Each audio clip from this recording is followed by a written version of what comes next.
Hello, नमस्कार। आशा है आप लोग अच्छे होंगे। हम लोग यूजीसी नेट कॉमर्स का प्रीवियस पेपर देख रहे हैं, जो कि 2021 तक हम लोग पहुंच चुके हैं। 2011 से देख रहे हैं। आप लोग कंटिन्यूसली देख भी रहे होंगे। इस समय थोड़ा सा लेट हो गया, लेकिन चलते हैं विदाउट कोई any further discussion. Paper start करते हैं। ये देखिए, जो पेपर है इवनिंग शिफ्ट का है, जो कि सेकेंड शिफ्ट में हुआ था। इवनिंग शिफ्ट, इसको हम लोग को पढ़ना है। निश्चित रूप से क्लास में बने रहिए, आप लोग को अच्छा लगेगा। और चलिए स्टार्ट करते हैं। देखिए, first question, FDI Indian manufacturing है लार्जली बीन, मीन्स सबसे ज़्यादा मैन्युफैक्चरिंग कहाँ से चल रहा है? मार्केट सीकिंग से। ओके, मीन्स मार्केट में ज़्यादा सबसे ज़्यादा आ रहा है। इसका मतलब ये है, जो मार्केट है उसमें सबसे ज़्यादा एफडीआई आ रही है। नेक्स्ट है, occasionally sale of commodity at lower price abroad on order, unload and unforeseen and temporary surplus of the commodity without reducing domestic prices is called। यहाँ बताया जा रहा है कि आपके पास गुड्स ज़्यादा हो गई है, आप दूसरी जगह सेल करना चाहते हैं किसी दूसरी कंट्री में, और अपनी प्राइस नहीं गिराना चाहते हैं, दूसरे यहाँ प्राइस गिराना चाहते हैं। इसको क्या कहता है? Persistent dumping, predatory dumping, export subsidies, sporadic कहा जाता है। राइट, ये ध्यान रखना है। लेकिन परसिस्टेंट डंपिंग नहीं हो सकता, प्रेडेटरी मीन्स शिकारी वाली नहीं हो सकती है, क्योंकि वहाँ पर मार्केट में प्राइस गिराई जाती है तो कहा जाता है, और ये कॉमन चीज़ है। लेकिन यहाँ पर बोला जा रहा है ना कि हम कब एक्सपोर्ट कर रहे हैं? जब हमारे यहाँ ज़्यादा हो गई है, इसीलिए ये आपसे सही हो रहा है। ये ध्यान रखना है कि जब आपके पास कोई गुड ज़्यादा हो जाए तब जा कर के एक्सपोर्ट की जा रही है, तो उसको कहा जाता है स्पोरेडिक डंपिंग। नेक्स्ट है, which of the following countries territory is not a member of the WTO। WTO का मेंबर कौन नहीं है? देखते हैं। चाइना, रसिया, ईरान, ताइवान। तो ईरान यहाँ का मेंबर नहीं है, WTO का मेंबर नहीं है, हटा दिया गया है। नेक्स्ट है, which of the following entity has recently been negotiate to replace NAFTA.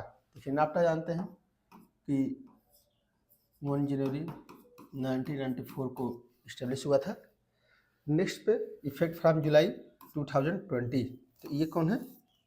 USMCA, United state of Mexico, Canada and America, इसको मिला करके। ओके, ये रखा गया है, तो ये कोई दिक्कत नहीं, ये तो कर ही सकते हैं।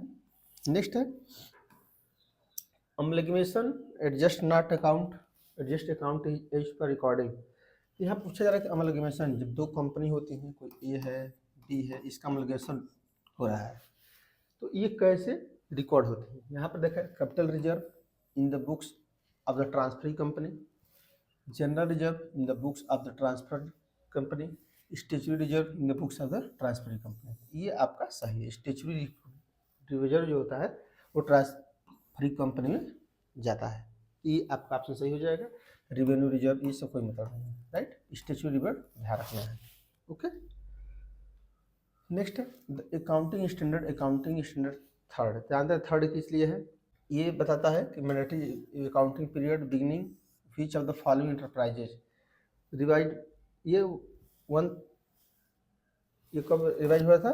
1 अप्रैल 2001 को। तो यहाँ पर क्या था? Commercial, industrial, business reporting enterprise will turnover bar accounting proceed 50 crore. तो ये मैं जानते हैं, कई बार बता चुका हूँ कि 50 करोड़ से ज़्यादा होगा तो उनको कैश रिजर्व, सॉरी, जो कैश स्टेटमेंट बनाना था वो जरूरी हो जाता है। ओके, कैश फ्लो स्टेटमेंट उसी बताया जा रहा है। तो इसके बाद देखिए, एंटरप्राइज हु डेब्ट इक्विटी, इस डेब्ट इक्विटी कोई मतलब नहीं है। आर्न प्राइज, ये सब कोई मतलब नहीं है, ये सब कोई मतलब नहीं है। Right, next, CA method inflation accounting is result of the, इसमें क्या है? Current assets, current assets, current assets, current cost accounting, current cost, current cost accounting. देखिए, गड़बड़ी कहाँ हो रही थी? ये CCA होगा, करंट कॉस्ट अकाउंटिंग। मैं सोच रहा हूँ कहाँ से गड़बड़ हो रहा है। ये करंट कॉस्ट अकाउंटिंग कहा जाता है। राइट, तो ये क्या आंसर? सेंट्रल के कमेटी के द्वारा, ये ध्यान रखना है। तो ये तो फैक्चुअल क्वेश्चन है, इसको बताने की आवश्यकता नहीं है। नेक्स्ट है, न्यूमेरिकल है, इसको सॉल्व करते हैं। देखिए, यहाँ बताया जा रहा है कि the net profit partnership business providing income tax for the last 5 year. तो लास्ट 5 ईयर में क्या करना है, पहले ऐड करना है 80,000 प्लस 1 लाख। तो यहाँ पर क्या करेंगे, पहले ऐड कर लेंगे 80,000 plus 1 lakh plus 1,20,000 plus 1,25,000 plus 2 lakh. जब इसको ऐड करेंगे तो आएगा 6,25,000। अब क्या करेंगे, 5 से डिवाइड कर देंगे, आ जाएगा 1,25,000, राइट। ये अब क्या करना है, जो ये टोटल वैल्यू है, total capital employed and normal rate of return, तो इसको क्या कहता है कि जो नॉर्मल रेट कैलकुलेट किया जाता है, नॉर्मल ये हो गया, ओके। एवरेज कैलकुलेट करिए, 10 लाख का 10% कैलकुलेट किया जाता है, ओके। ये आ जाएगा 1 लाख। अब इसमें से क्या करना है, दोनों को माइनस कर देना है, 1,25,000 माइनस 1 लाख, आ जाएगा ये 25,000, ओके। अब क्या करना है, the value goodwill on the basis of the annuity method, annuity method से कैलकुलेट करना है।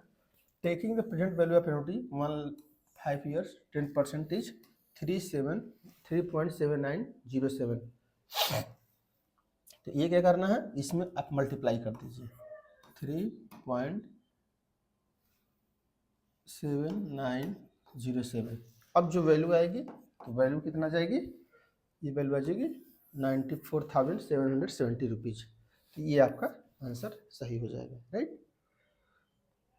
तो यहाँ सिंपल से क्या करना है, इसको ऐड करके एवरेज कैलकुलेट कर लेना है। जो कंप्लीट एम्प्लॉयड है, कंप्लीट एम्प्लॉयड 10 लाख, 10 लाख का 10% और दोनों को माइनस कर लेना है। जो वैल्यू आएगी उसको इसमें से मल्टीप्लाई कर देंगे, तो एन्युटी आ जाएगी उसकी। The cross elasticity of demand between the complementary products, यहाँ पर क्या होगा, निगेटिव। कम्प्लीमेंट्री की क्या होगी, निगेटिव। जैसे कम्प्लीमेंट्री पूरक वस्तु, पूरक वस्तु मीन्स की एक दूसरे को पूरा कर रहे हैं। जैसे मान लीजिए पेट्रोल है, ओके, कार है, तो यहाँ पर कार की, जैसे मान लीजिए नॉर्मल कंडीशन है, तो कार की यदि प्राइस बढ़ेगी तो क्या होगा, कार की प्राइस बढ़ेगी तो लोग कम परचेज करेंगे, तो पेट्रोल का डिमांड भी घट जाएगा, इसलिए निगेटिव माना जाता है, राइट। ये ध्यान रखना है। नेक्स्ट है income effect of A price rise greater than is substitute effect. Substitute effect ज़्यादा हो जाए तो ये होता है गिवन गुड्स, राइट। और ये लेस हो जाए, लेस देन, तो ये हो जाएगा इन्फीरियर गुड्स, ये ध्यान रखना है, राइट। तो इसमें ऑप्शन क्या सही होगा, गिवन गुड्स। नेक्स्ट है if the scale parameters is greater than 1 R is greater than 1 the CS production function establishment क्या डिक्रीजिंग, कांस्टेंट, नेगेटिव, इंक्रीजिंग। तो ये इंक्रीजिंग बताता है, राइट। ये सीधी सी बात है, ये कोई भी 1 से इकाई से ज़्यादा आ रहा है समझिए कि इंक्रीजिंग है। अगर मान लीजिए कि ये हो जाता तो ये डिक्रीजिंग हो जाता है, ये हो जाता तो इक्वल हो जाता, right, constant. When the demand is slack and the market competitive firms follow which of the following pricing methods। ये बोला जा रहा है कि मार्केट बहुत स्लैक है, मार्केट बहुत ज़्यादा प्रतिस्पर्धी है, तो क्या करेंगे, इसमें क्या करेंगे, पेनिट्रेटिंग, पीक लोडिंग, मार्जिन, इसमें मार्जिनल कॉस्टिंग यूज किया जाता है, okay. Next, what is the value of the levered firm L if its same EBIT has unlevered firm U with value of 7 lakh, has debt 2 lakh, tax rate is 35% under MM approach, Modigliani and Miller. देखिए यहाँ पर simple से क्या करना है, जो unlevered firm है, तो ये देखिए 700 लाख प्लस क्या करना है कि 2, ये है ना लोन, 2 लाख का मल्टीप्लाई कर दीजिए 35 से। क्यों किया जा रहा है, क्योंकि ये जो टैक्स होता है ना, इसका बेसिक कॉन्सेप्ट समझिए, इसका मेन मकसद क्या है क्वेश्चन का। जो 35% टैक्स है ना, ये डेब्ट के साथ आ जाता है, पैसा वापस ऐसे समझ रिटर्न हो जाता है, छूट मिल जाता है, डिस्काउंट कर सकते हैं, क्योंकि इस पर टैक्स नहीं लगता है, जबकि इक्विटी वाले पर टैक्स पूरा लगता है, इसीलिए इसको किया जा रहा है, राइट। ये ध्यान रखना है। तो जब इसमें मल्टीप्लाई करेंगे तो कितना आ जाएगा, ये 7 + 70, तो 7,70,000 हो जाएगा। तो ये 770 ऑप्शन सही हो जाएगा। तो बताना किस लिए, क्योंकि ये वापस होता है इसलिए, राइट। नेक्स्ट है, is the percentage discounted rate in the capital investment appraisal which bring the cost of project its future cash flow into annuity equity accounting rate of return internal profitability not ये क्या है, internal rate of return, right. तो ये internal rate return की बात करता है, present discount internal rate of return के आधार पर किया जाता है। नेक्स्ट है, the theory which explains the effective of devaluation on balance of trade is known as, balance of trade known as क्या है, Phillips, modern Tobin, J curve, ये J curve होता है, राइट। ये ध्यान रखना है, पहले घटता है फिर बढ़ने लगता है, इसलिए जे कर्व को डिसाइड कर डिवेल्यूशन को। नेक्स्ट है, the annual demand for item 3,200, the unity cost 6, inventory carrying cost 25% per annum, cost procurement 150। अब देखिए इसका क्या सिंपल होता है, 2CO डिवाइड बाई आई। अब इसमें क्या करना होता है, जैसे 2 तो रहेगा ही रहेगा, 2 मल्टीप्लाई बाई ये कितना है 3200 और 6, तो 6 मतलब नहीं है, यहाँ पर क्या होगा 150 ऑर्डर कॉस्ट। अब यहाँ 6 मल्टीप्लाई बाई 0.25, तो कितना हो जाएगा 1.5 से डिवाइड कर दीजिए, जो वैल्यू आएगी वही आपका आंसर हो जाएगा। ओके, यहाँ पर आ जाएगा 4 ऑर्डर, राइट। नेक्स्ट है, if each value in a given set of data is divided by 4 how will be affect Karl Pearson coefficient of skewness. जानते हैं Karl Pearson coefficient of skewness की फॉर्मूला क्या होता है, Q3 minus Q1 divide by Q3 plus Q1, ये इसका coefficient है। अब देखे थे यहाँ पर क्या देखना है, it will reduce the value of coefficient of 1/4, नहीं होगा। It will increase the value of coefficient, no. It will not affect the coefficient of skewness value, कोई स्क्यूनेस वैल्यू पर प्रभाव नहीं पड़ेगा, यही ऑप्शन सही हो जाएगा। क्यों, क्योंकि क्वार्टाइल देखता है, अरे यहाँ तक का है। ओके, जब ये कोफिशिएंट होता है तो कोई वैल्यू पड़ती नहीं प्रभाव, क्योंकि उसी हिसाब से सब घट जाएंगी। ओके, तो ये कोफिशिएंट पर कोई प्रभाव नहीं पड़ेगा। नेक्स्ट है, a coined and pair of dice a tossed together the total number of possible outcome। देखिए टोटल नंबर पूछा जा रहा है, ये नहीं पूछा जा रहा है कि कितना उसकी पॉसिबिलिटी होगी। टोटल नंबर के लिए जानते हैं एक कॉइन है तो 2 होने की पॉसिबिलिटी है, और एक डाइस है तो इसकी 6 होने की पॉसिबिलिटी है, और 6 × 6 क्योंकि 6 बार आ सकता है, 36 और ये 2, इसमें क्या करेंगे आउटकम एक्सपेरिमेंट हो जाएगा 36 मल्टीप्लाई बाई 2 72, तो ये 72 टोटल चांस बनेंगे। यहाँ पर केवल क्या पूछा जा रहा है कि कितना चांस है टोटल आने की, एक डायस पे क्या जा रहा है, एक कॉइन किया जा रहा है, दोनों को मिला करके 72 रखा जाएगा। Okay, next, each of the values of series decreased bye k which of the following does not hold in the context. यहाँ पूछा जा रहा है कि यदि k से सभी की वैल्यू कम कर दी जाए तो क्या होगा। ये सबसे पॉपुलर क्वेश्चन है, जब स्टैटिस्टिक्स पढ़ा रहा हूँ, जो लोग देख रहे होंगे, जान रहे होंगे स्टैटिस्टिक्स पढ़ाता हूँ, तो उसमें सबसे पहला ये प्रिय क्वेश्चन है, ये मैं तुरंत बताता हूँ क्या चीज़ें हो सकती हैं क्या नहीं हो सकती हैं।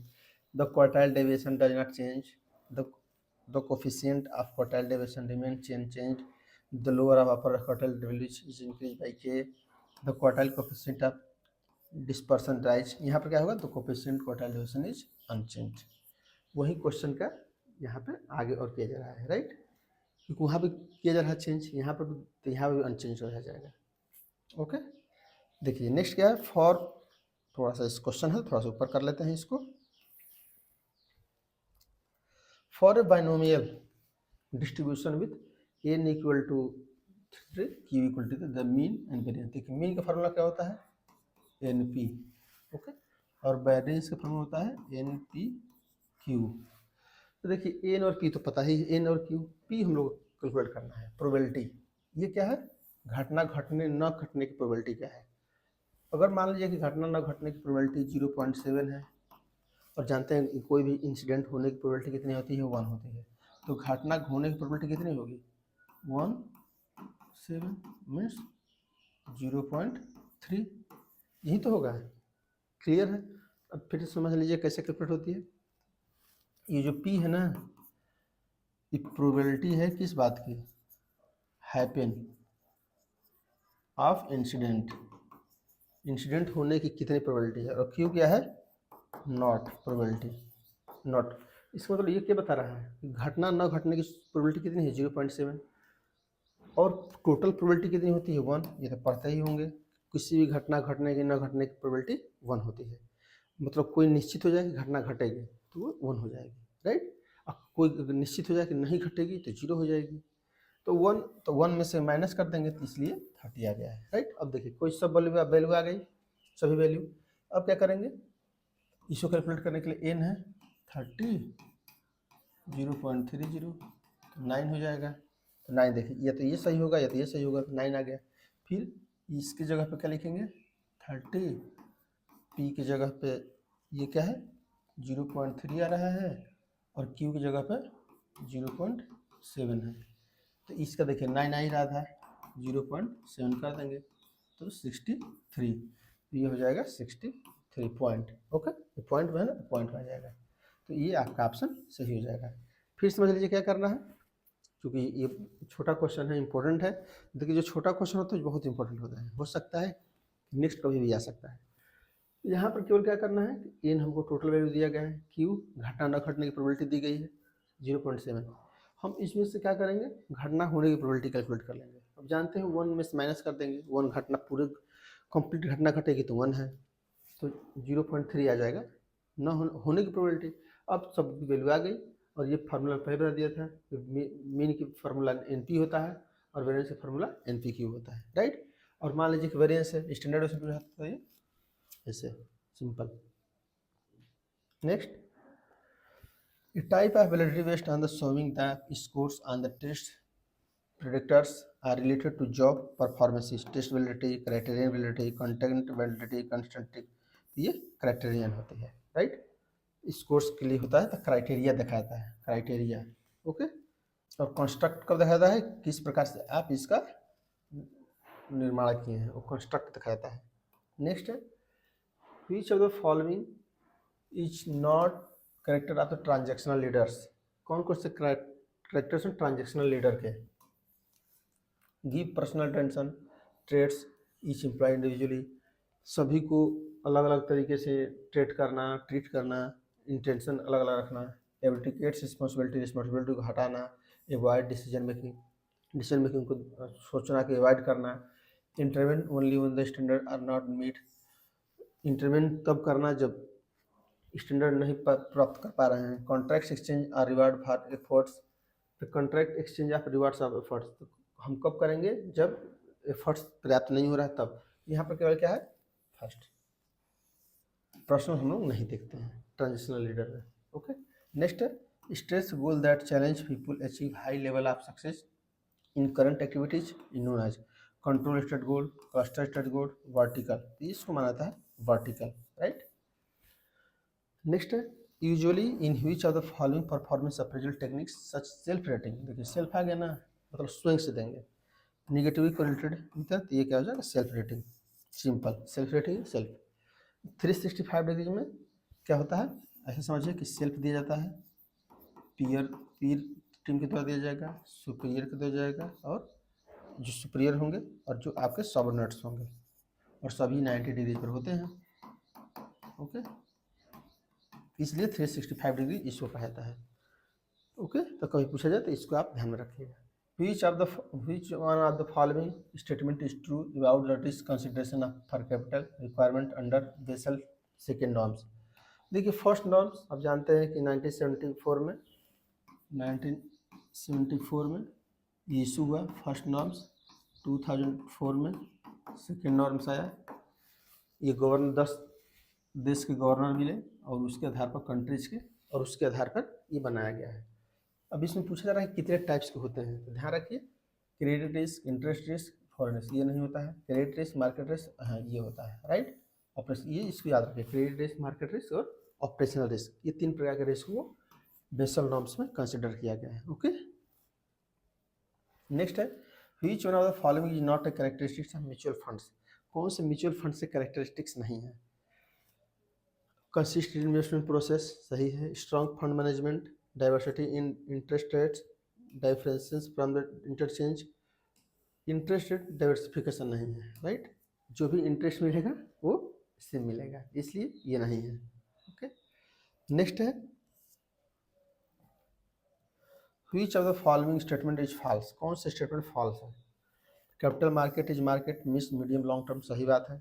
Capital market long term medium की दिखता है, और यदि मनी मार्केट होता है, मनी मार्केट ये क्या करता है, शॉर्ट टर्म के लिए, ओके, शॉर्ट टर्म के लिए देखता है। GDR is negotiable instrument issued by US bank, नहीं, ये किसी के द्वारा कह सकता है। जीडीआर जो होता है किसी के द्वारा, ओके। एडीआर, जीडीआर, एडीआर को ही जीडीआर मान लेंगे। ग्लोबल, जैसे ग्लोबल से पता चल रहा है कि अमेरिका क्यों करेगा, केवल सब लोग करेंगे, इसलिए यही गलत हो जाएगा। तो आगे देख लीजिए फिर भी, many publicity list company in the Indian trades in the Bombay stock exchange, national stock exchange, सही है। Security that listed in various stock exchange eligible for being traded there are called listed security, सही है, तो इसमें कोई दिक्कत नहीं है। नेक्स्ट है which of the following is not a service provider under NBFC. देखिए एनबीएफसी के अंदर कौन सी सर्विस प्रोवाइड नहीं की जाती है। Leasing services, implementation, modernisation, asset management, mutual fund benefits, ये तीनों होते हैं, ये नहीं होता है, ध्यान रखना है।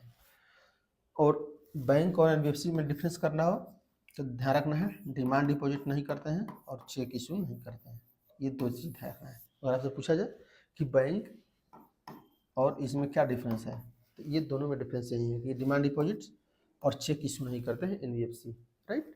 Which of the following can be categorised is information processing series.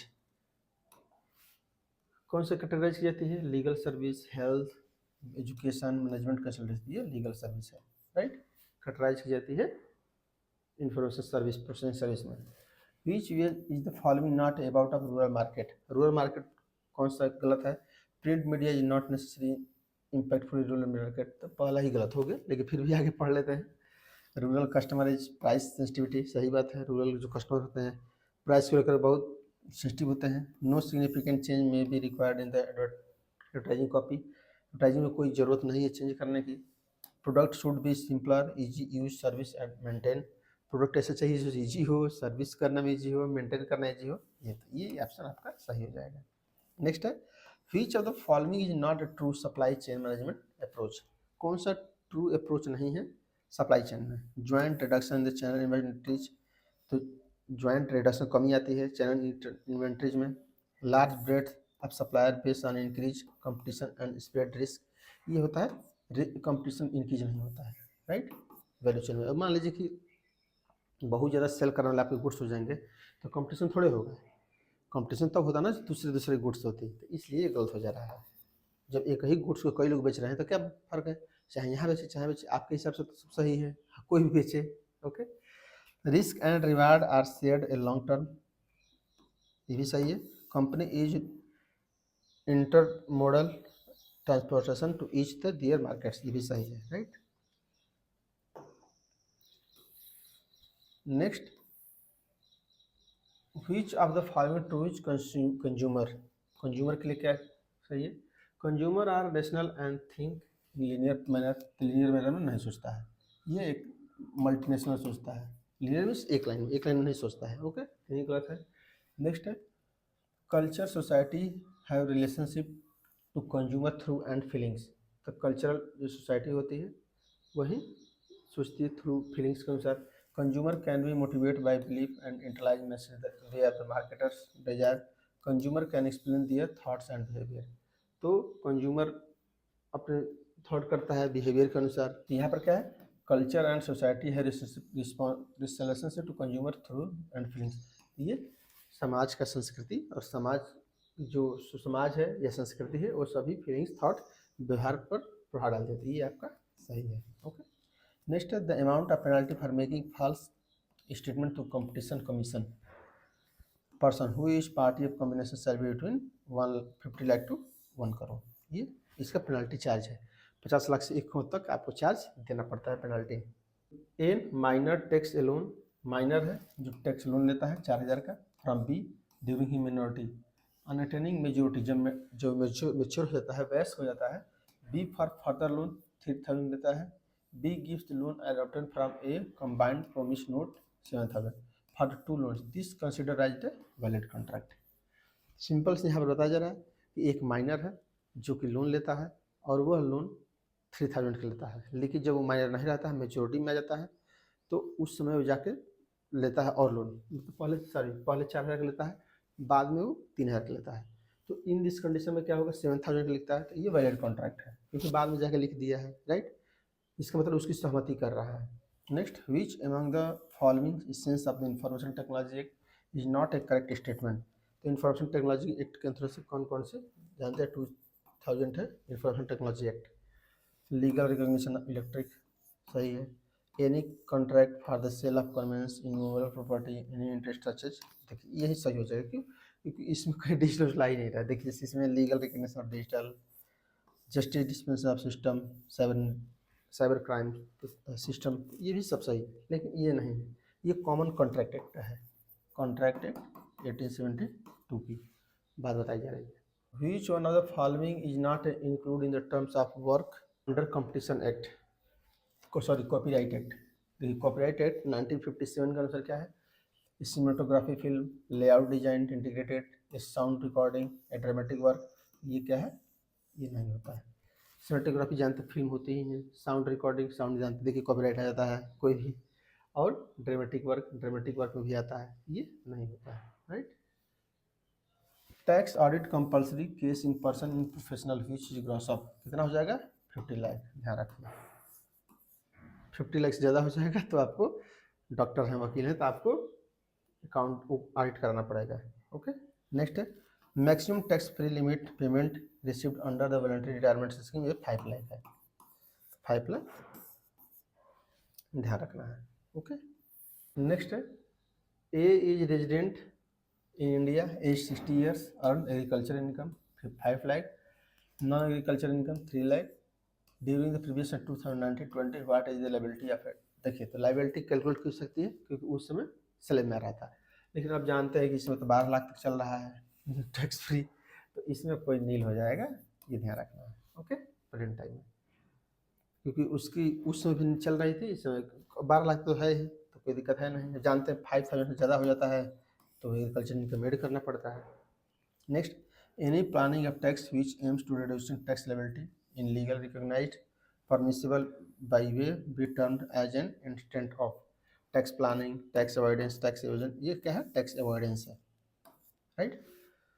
देखिए पहले इसको थोड़ा समझ लीजिए, टैक्स प्लानिंग क्या है, जो आप रूल के हिसाब से, जैसे मान लीजिए कि आपको LIC कराना है तो LIC कर दिए तो इसको टैक्स प्लानिंग कहा जाएगा। सिंपल एग्जाम्पल याद रखेंगे तो वैसे याद रखेंगे। टैक्स अवॉइडेंस क्या है, जैसे मान लीजिए कि जो नहीं लिखा है वो सोच रहे हैं, जैसे मान लीजिए कि लिखा नहीं है कि किसी को गिफ्ट दे के टाइप का कुछ, मान लीजिए किसी को गिफ्ट दे के ब्लैक मनी टाइप में कर लिए तो इसको टैक्स अवॉइडेंस कहा जाएगा। मीन्स जो नहीं लिखा है उसी का यूज करेंगे, लूप होल्स का। टैक्स इवेजन चोरी है, गलत हम दिखाएंगे ही, कोई चीज़ 10 लाख का होगा तो 2 लाख में दिखाएंगे, 20 लाख 1 लाख में दिखाएंगे, इस टाइप का। और टैक्स मैनेजमेंट, ये पूरी प्रक्रिया ही टैक्स मैनेजमेंट है, राइट। प्रबंधन किस प्रकार से करेंगे, मैनेजमेंट। नेक्स्ट है identity the principle of trade policy framework from the following under the WTO, world trade organization के अनुसार क्या क्या चीज़ें आती हैं। रेसिप्रोसिटी एंड ट्रांसपेरेंट, तो जानते हैं ट्रांसपेरेंट भी होना चाहिए। Beneficiary and resilient, non discriminatory, binding and enforceable commitment, protective and vigilant. देखिए यहाँ पर ट्रांसपोर्टेशन भी देखा जाता है, ट्रांसपेरेंट को बेनिफिट ये नहीं देखा जाएगा। नॉन डिस्क्रिमिनेटरी होना चाहिए, डिस्क्रिमिनेट नहीं होना चाहिए। नॉन डिस्क्रिमिनेशन मतलब कि सभी के साथ एक चीज़ से व्यवहार करिए। ओके, 1, 3 और 4, तो 1, 3, 4 आपका सही हो जाएगा। ये 5 क्यों नहीं हो रहा है, क्योंकि प्रोटेक्टेटिव एंड बेनिवोलेंट उससे मतलब नहीं है कि प्रोटेक्टिव कर रहे हैं कि बेनिवोलेंट ले रहे हैं, इससे कोई WTO से मतलब नहीं है। WTO का मेन काम क्या है कि सभी के बीच व्यापार फ्री हो पाए, कोई प्रोटेक्शन ना हो, कोई भी बेनिवलेंट ना हो, ये सब चीज़ें नहीं होना चाहिए। Next, the right of the consumer, देखिए कंज्यूमर एक्ट है तो इसका कोई मतलब नहीं, इसको छोड़ दीजिए क्वेश्चन को, क्योंकि कंज्यूमर एक्ट 2022 लागू हो चुका है तो इससे कोई मतलब नहीं है। Okay, next, which of the following events after the balance sheet date should be normally quality adjust event according accounting standard 4। ये क्या है, बैलेंस शीट की डेट के बाद कौन सी घटनाएं रिकॉर्ड होती हैं। जैसे मान लीजिए कि ये क्यों आ रहा है, ऐसे समझिए, ये बैलेंस शीट है, मान लीजिए बैलेंस शीट डेट आज कितना है, मान लीजिए कि मार्च आने वाला है, तो मान लीजिए 20 मार्च को बैलेंस शीट तैयार हो गया है फॉर एग्जांपल, और अप्रूवल मान लीजिए कि हो रहा है इसका 5 अप्रैल को, एग्जांपल के लिए जब बोर्ड ऑफ डायरेक्टर्स मीटिंग बैठ रही है तो 5 अप्रैल है। ये 15 दिन में जो होगा उसी को कहा था आफ्टर बैलेंस शीट। भाई हो सकता है कोई मशीन सेल हो जाए, कोई कंपनी सेल हो जाए, कुछ भी हो सकता है, तो कौन सी चीज़ें रिकॉर्ड करने लायक हैं, ये यहाँ पर क्वेश्चन है। राइट, क्यों है, क्योंकि बैलेंस शीट एक डेट को बनाई जाती है, और अप्रूव तो ऐसा तो हो नहीं कि आज ही बना आज अप्रूव हो गया, बोर्ड ऑफ डायरेक्टर से तो होगा नहीं, बैलेंस शीट बन के तैयार हो जाएगी, फिर बोर्ड ऑफ डायरेक्टर से मीटिंग होगी, वो डायरेक्टर उसे अप्रूव करेंगे, हाँ ये सही है। ओके, और सभी स्टेक होल्डर को, शेयर होल्डर को दिया जाएगा। अब उस डेट के बीच में कोई चेंज आ जाए तो क्या होगा, अब यहाँ पर ध्यान रखना है, the insolvency of the customer on the balance sheet date. तो यहाँ पर क्या पूछा जा रहा है, set would normally qualify as existing, कौन सा मतलब कि रूल लागू होता है, decline the free market value of investment, declaration of the ordinary dividend, ये कोई मतलब नहीं है, the determination of the cost of assets purchase before the balance sheet date, ये हो सकता है, और एक 4 and 1, ये the insolvency customer on the balance sheet date. तो कोई आपको मान लीजिए कि इंसॉल्वेंट हो गया आपका कस्टमर, तो भी आपको दोनों रिकॉर्ड करना पड़ता है। राइट, नेक्स्ट है management accounting information used which of the following distance purpose, measurement, control, recording transaction, alternative choice. ये अल्टरनेटिव चॉइस भी है, मन कर करिए मन कर मत करिए। मेजरमेंट होना चाहिए, कंट्रोल होना चाहिए, रिकॉर्डिंग ट्रांजेक्शन ये नहीं है, ये क्या है, कॉस्ट अकाउंटिंग, फाइनेंशियल अकाउंटिंग काम है। ओके, मैनेजमेंट अकाउंटिंग काम क्या है, रिकॉर्डिंग ट्रांजेक्शन है। रिकॉर्डिंग ट्रांजेक्शन किसका होगा, जो कॉस्ट अकाउंटिंग हो रही है, जो फाइनेंशियल अकाउंटिंग हो रही है उसका काम, मैनेजमेंट अकाउंटिंग काम नहीं है। ओके, तो इसमें 3 वाला बस नहीं होगा, 1 2 4 सही हो जाएगा। राइट, सी ऑप्शन। नेक्स्ट है a U shaped long run average cost. यहाँ भेज रहा है कि जो ये कर्व बनता है ये कैसे बनता है, average cost curve is based on the assumption that greater division of labour and specialisation across the large firm, सही है। Minimum cost of production in various level, ये नहीं है, मिनिमम नहीं है। देखिए जैसे यहाँ पर होता है यहाँ मिनिमम नहीं होता है, इसीलिए ये गलत हो जा रहा है। Economics of scale prevail at small levels of output, सही है। It becomes more different manage the firms effectively as grow biggers, economics of scale privilege large level of output. यहाँ पर क्या हो जाएगा 1 3 4 5, ये सबसे हो जाएगा, ये आपका नहीं होगा, ये ध्यान रखना है। Identify the necessary condition for price discrimination, कौन कौन से प्राइस डिस्क्रिमिनेशन के नेसेसरी चीज़ें हैं, there should be imperfect competition market, सही बात है, मार्केट इम्परफेक्ट कंपटीशन होना चाहिए। मार्केट मस्ट बी सेपरेबल, अलग अलग होना चाहिए, ये भी सही है। डिफ्रेंशिएट प्रोडक्ट्स, ये सही है, लेकिन ये जो इंटरडिपेंडेंसी है ना ये गलत है, ये इंडिपेंडेंट होना चाहिए। ओके, इंडिपेंडेंट तब सही हो जाता है, स्वतंत्र होना चाहिए। Elasticity of demand must be different, सही है। 1 2 4, 1 2 4 कौन हो सकता है, ये आपका ऑप्शन सही है। Next, which of the following explain the downward slope of the ordinary demand curve. यहाँ पूछा जा रहा है कि जो डिमांड कर्व डाउनवर्ड हो रहा है ये क्यों हो रहा है, इसका लॉजिक क्या है। Income effect of price change, सही है। Substitute effect of price change, ये भी सही है। Utility maximum behaviour of consumer, ये भी सही है। रिस्क एवरेज बिहेवियर, तब तक जानते हैं मार्केटिंग जो डिमांड होती है इसमें इसका कोई महत्व नहीं होता है, रिस्क उससे कहीं पढ़े थे हम लोग इकोनॉमिक्स में, कभी नहीं, तो इसलिए ये 1 2 3 सही हो जाएगा, 1 2 3 और 4 गलत हो जाएगा। राइट, जो नहीं पढ़े हैं उसमें मैं इकोनॉमिक्स पढ़ाए हैं उसमें जाके आप देख सकते हैं। नेक्स्ट है the reasons put forth control over the activities of the international bank are, कौन कौन से हैं? These bank encourage inflation of trading stock money supply through credit creation, credit creation के द्वारा वो स्टॉक मनी को सप्लाई करते हैं और इन्फ्लेशन इंक्रीज करता है, सही है। These banks sometimes are responsible for bank failure that were the interest of the depositor। यहाँ पर जैसे कभी कभी जो होता है, जो डिपोजिटर के लिए इंटरेस्ट फेल्योर हो जाता है, ये रिस्पॉन्सिबल होते हैं, ये भी सही है। They cause unmanageable indebtedness among the borrowing governments by charging high interest rate, तो कभी कभी अनमैनेजेबल चीज़ें को हाई इंटरेस्ट रेट चार्ज होती है, ये भी सही है। Then do not to adhere to the credit allocation policy of the host government, तो क्रेडिट पॉलिसी को होस्ट गवर्नमेंट को द्वारा किया जाता है, ये भी ध्यान रखना है। यहाँ पे क्या हो जाएगा? सब सही है, 1 2 3 4, राइट। तो यहाँ पर सिंपल से यही पूछा जाए कि इंटरनेशनल जो बैंक है, IMF है या कोई और है, तो ये सब चीज़ों के कारण, क्योंकि गवर्नमेंट करती है, उससे इन्फ्लेशन ज़्यादा बढ़ता है, गवर्नमेंट प्रभावित दिखाती है, ये सब चीज़ें इसमें पूछी जा रही हैं, राइट। नेक्स्ट है द न्यू इशू ऑफ डेप्ट, the new issue of debt or share will invariably involve flotation cost in the forms of legal fees, administrative expenses, brokerage, underwriting, risk premium। ये risk premium कुछ नहीं होता है, right. ये 4 सही हो जाएगा, रिस्क प्रीमियम नहीं होगा। तो 1 2 3 कौन सा है? ये वाला ऑप्शन आपका सही हो जाएगा। ओके, नेक्स्ट चलते हैं, लास्ट क्वेश्चन देख लेते हैं आज के। Which of the following are the reason for the raising fund by securitisation, तो कौन कौन से हैं? रीजन क्या क्या है? पहला, to raise capital using non conventional. Non conventional क्या होता है?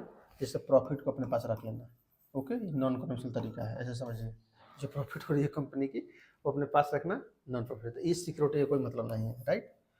To accelerate earning financial reporting purpose, सही है। To diversify funding resources, to potential of reducing fund cost, ये सब तीनों सही है, 2 3 4, ये आपका ऑप्शन सही हो जाएगा, राइट। तो यहाँ तक क्लास को रहने देते हैं, क्योंकि वीडियो लंबी हो जाती है, तो जानते हैं बोरिंग हो जाता है देखना, इसलिए यहाँ तक रहने दीजिए। देखिए प्रीवियस पेपर को देखते रहिए, देखने से क्या होता है ना कि आपकी जो तैयारी है वो पता चलता है किस लेवल की तैयारी है, और उसके बाद जो क्वेश्चन नहीं आ रहा है तो उसको कमेंट कर दीजिए, उससे मुझसे पूछ लीजिए, या मैं जब बताऊंगा तो उसको देख भी लीजिए, राइट। यहाँ तक क्लास समाप्त करते हैं। आई थिंक क्लास आपको पसंद आई होगी, पसंद आई हो तो शेयर करिए, लाइक करिए। Thank you for watching. जय हिंद, जय भारत।